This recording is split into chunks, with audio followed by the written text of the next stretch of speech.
Hello everyone, moving forward to the next one, in which we will make this beautiful drawing of this duck who is swimming.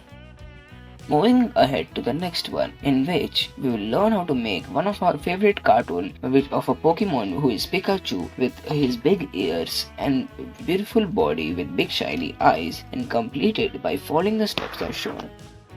Moving forward to the next one, in which we will learn beautiful drawing of this pig, which is a really cute one and also a really easy one.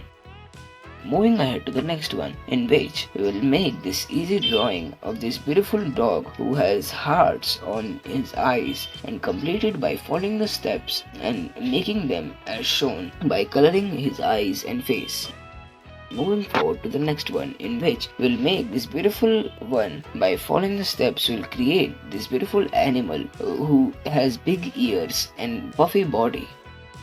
Moving forward to the next one, in which we will start by making this beautiful horse. We will make his beautiful face and big body with big legs who looks really elegant, and his big tail and hairs.